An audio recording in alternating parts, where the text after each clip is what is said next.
সীমান্ত এলাকায় ভারতীয় নাগরিকদের অবৈধভাবে পুশিং করার চেষ্টা লক্ষ্য করা যাচ্ছে। একদিকে রাতের অন্ধকারে বাংলাদেশের সীমান্তগুলোতে দলে দলে মানুষ ঠেলে দিচ্ছে ভারত, আর অন্যদিকে স্বাধীন বাংলাদেশের মাটিতে দেশের একেবারে ভেতরে তৈরি হচ্ছে 40 কোটি টাকা ব্যয়ে 81 ফুট উঁচু বিশাল এক রাম মূর্তি।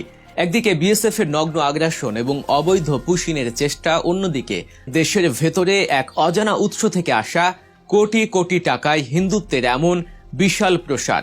এই দুটো ঘটনার পেছনে কি একই সুতোয় গাঁথা গভীর কোনো ষড়যন্ত্র লুকিয়ে আছে?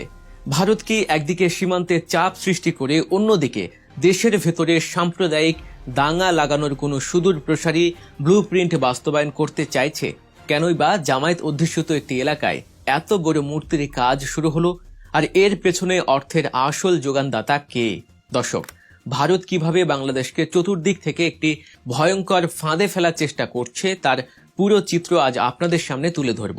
পুরো বিষয়টি বুঝতে এবং এই ষড়যন্ত্রের জাল ছিন্ন করতে ভিডিওটি না টেনে একদম শেষ পর্যন্ত দেখার সামাজিক যোগাযোগ মাধ্যম থেকে শুরু করে মূলধারার গণমাধ্যম সবখানেই এখন তোলপাড় করা খবর হলো ভারতীয় পুশিন। গত কয়েকদিনে বাংলাদেশের মেহেরপুর, ঠাকুরগাঁও, পঞ্চগড়, চাঁপাইনবাবগঞ্জ, নওগাঁ এবং লালমনিরহাট সহ উত্তরের প্রায় প্রতিটি সীমান্তে ভারত একের পর এক পুশিনের ঘটনা ঘটিয়ে চলেছে। গভীর রাতে বা ভোরে বিএসএফের কড়া পাহারায় নারী শিশুসহ দলে দলে 10 থেকে 22 জন বা কখনো কখনো 18-20 জন মানুষকে জিরো লাইনে ঠেলে দেওয়া হচ্ছে। কাঁটা তাদের বেড়া খুলে এই মানুষগুলোকে বাংলাদেশের ভেতরে ঢোকার জন্য বাধ্য করা হচ্ছে। দাবি করা হচ্ছে এরা নাকি বাংলাদেশি নাগরিক, কিন্তু একটু ভালোভাবে খোঁজ নিলেই দেখা যাচ্ছে এদের মধ্যে বেশিরভাগই ভারতীয় ভূমিতে জন্ম নেয়া মানুষ, যাদের হয়তো কোনো বৈধ কাগজপত্র নেই বা যারা ভারতের এনআরসি আতঙ্কে ভুগছে। ভারত সরকার অত্যন্ত সুকৌশলে তাদের এই অবাঞ্ছিত নাগরিকদের বাংলাদেশের ঘাড়ে চাপিয়ে দেওয়ার এক ঘৃণ্য পদক্ষেপ নিয়েছে। কিন্তু এবার আর ছেড়ে কথা বলছে না বাংলাদেশ। বিজিবি এই পুশিন ঠেকাতে রুখে দাঁড়িয়েছে। কাদা পানিতে খোলা আকাশের নিচে নোম্যান্স ল্যান্ডে দিনের পর দিন আটকে আছে এসব মানুষ। বিজিবি মাইকিং করে স্পষ্ট জানিয়ে দিচ্ছে অবৈধ অনুপ্রবেশের কোনো সুযোগ নেই। আন্তর্জাতিক আইন অনুযায়ী কোনো দেশের নাগরিক যদি অবৈধভাবে অন্য দেশে থাকে তবে তাকে পুশিন করা যায় না, কিন্তু ভারত সেসব নিয়মে তোয়াক্কাই করছে না। বিজিবি অত্যন্ত সফলভাবে তাদের এই অপচেষ্টা মোকাবেলা করছে। হাস্যকর বিষয় হলো ভারতের কিছু উগ্রবাদী গোষ্ঠী এবং গোবরখোর ব্যক্তিরা ভুয়া ভিডিও বানিয়ে উল্টো প্রচার করছে বাংলাদেশ নাকি হিন্দুদের উপর অত্যাচার করে ভারতে পুশিন করছে, অথচ এটা দিনের আলোর মতো পরিষ্কার এবং তারাও খুব ভালো করে জানে যে এই পুশইনের মূল কারিগর হলো খোদ ভারতীয় সীমান্তরক্ষী বাহিনী বা বিএসএফ।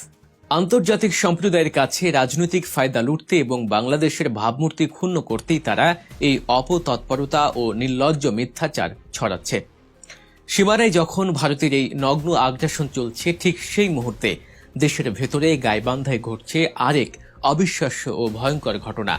ভারতের মাটিতে যেখানে ধর্মনিরপেক্ষতার নামে এতদিন মুসলমানদের কচু কাটা করা হচ্ছে, কোরবানির ঈদে প্রকাশ্যে গরু জবাই করতে দেয়া হচ্ছে না, যেখানে গরুর মাংস ফ্রিজে রাখার অপরাধে বা সন্দেহের বশে মুসলিম যুবকদের পিটিয়ে হত্যা করা হচ্ছে, চোখের সামনে শত শত বছরের পুরনো ঐতিহাসিক সব মসজিদ ভেঙে সেখানে জোরপূর্বক মন্দির নির্মাণ করা হচ্ছে, সেখানে এই স্বাধীন বাংলাদেশের মাটিতে ঠিক কি ঘটছে?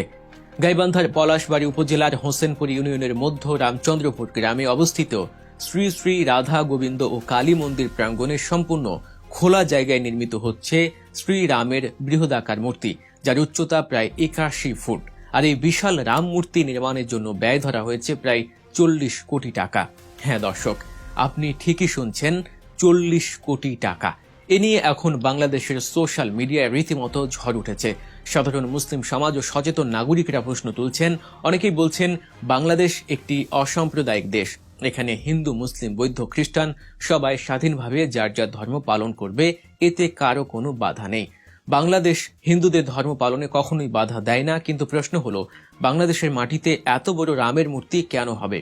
যেখানে ভারতে মুসলমানদের অস্তিত্ব টিকিয়ে রাখায় দায়, সেখানে 90% মুসলমানের দেশে, একটি স্বাধীন ইসলামিক ভাবধারার দেশে এই বিশাল রাম মূর্তির যৌক্তিকতা কি? ভারত যদি তাদের দেশের মুসলমানদের সামান্য সুযোগ সুবিধা বা নিরাপত্তা দিতে না পারে, তাহলে বাংলাদেশে কেন এই বিশাল আয়োজন? সবচেয়ে বড় বিতর্কের জন্ম দিয়েছে এই মূর্তির অবস্থান এবং বিশালতা। ধর্মীয় উপাসনালয় বা মন্দিরের ভেতরে মূর্তি স্থাপন করলে হয়তো এত প্রশ্ন উঠত না, কিন্তু একেবারে খোলা স্থানে, রাস্তার পাশে, যেখানে মুসলমানদের চলাচলের পথ, মসজিদের দিকে যাওয়ার পথ, সেখানে এত বড় মূর্তি নির্মাণের উদ্দেশ্য কি? ভাইরাল হওয়া ভিডিওতে দেখা গেছে একজন ইসলামী বক্তা এর তীব্র প্রতিবাদ জানাচ্ছেন। তিনি স্পষ্ট ভাষায় বলেছেন যে রাস্তা দিয়ে মুসলমানরা মসজিদে নামাজ পড়তে যায়, সেখানে এই বিশাল মূর্তি বানিয়ে মুসলমানদের পথ অবরুদ্ধ করা হচ্ছে। তিনি এটিকে ভারতের নরেন্দ্র মোদী সরকার এবং উগ্রবাদী নেতাদের একটি গভীর চক্রান্ত হিসেবে আখ্যা দিয়েছেন। ওই ইসলামী স্কলার মাননীয় সরকার ও প্রশাসনের কাছে বিনীত অনুরোধ জানিয়ে 24 ঘন্টার একটি আলটিমেটাম দিয়েছেন। তিনি হুঁশিয়ারি দিয়ে উচ্চারণ করে বলেছেন, যদি 24 ঘন্টার মধ্যে এই মূর্তি নির্মাণ কাজ বন্ধ করা না হয়, তবে ঢাকা থেকে লক্ষ লক্ষ তৌহিদি জনতা গাইবান্ধার পলাশবাড়ির উদ্দেশ্যে লং মার্চ করবে এবং এই মূর্তি গুঁড়িয়ে দেবে। তিনি স্পষ্ট বলেছেন, বাংলাদেশের বুকে এমন কোন স্থাপনা হতে দেয়া হবে না যা এই দেশের শান্তি শৃঙ্খলা বিনষ্ট করে দেশকে ধ্বংসের মুখে ঠেলে দেয়। এখন আসুন সবচেয়ে গুরুত্বপূর্ণ এবং রহস্যময় প্রশ্নটিতে।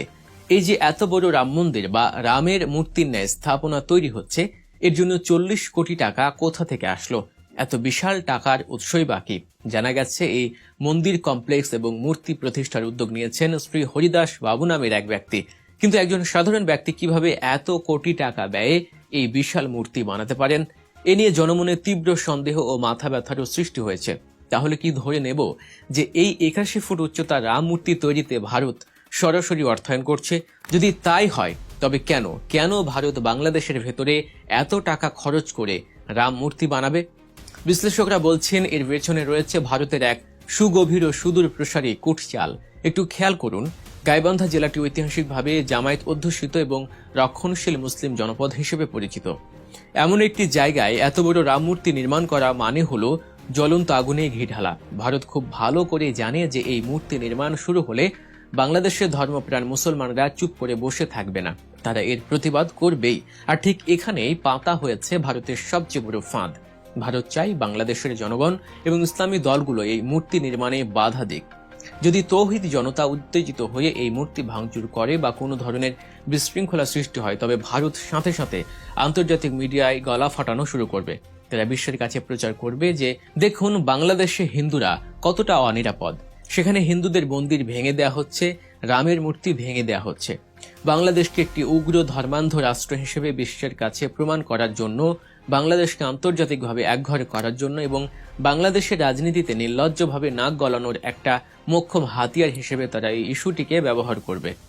ভারত সবসময় বাংলাদেশকে অস্থিতিশীল দেখতে চায়। একদিকে সীমান্তে পুশ ইনের মাধ্যমে বিজিবিকে ব্যতিব্যস্ত রাখা, অন্যদিকে দেশের ভেতরে সুকৌশলে কোটি কোটি টাকা ঢুকিয়ে সাম্প্রদায়িক উস্কানি দিয়ে দাঙ্গা লাগানোর ঘৃণ্য চেষ্টা চলছে। এটি নিছক কোনো কাকতালীয় ঘটনা নয়। দর্শক, ভারতের এই দ্বিমুখী নীতি এবং বাংলাদেশের ভেতরের বিশাল রামমূর্তি নির্মাণের পেছনে যে ষড়যন্ত্র চলছে সে সম্পর্কে আপনার ব্যক্তিগত মতামত কি? আপনি কি মনে করেন এটি ভারতের একটি সাজানো নাটক? আপনার মূল্যবান মতামত অবশ্যই আমাদের কমেন্টের ঘরে লিখে জানাবেন। এমন আরও বিশ্লেষণমূলক ভিডিও সবার আগে পেতে চ্যানেলটি সাবস্ক্রাইব করে পাশে থাকা বেল আইকনটি বাজিয়ে দিন। দেখা হচ্ছে পরবর্তী ভিডিওতে। আল্লাহ হাফেজ।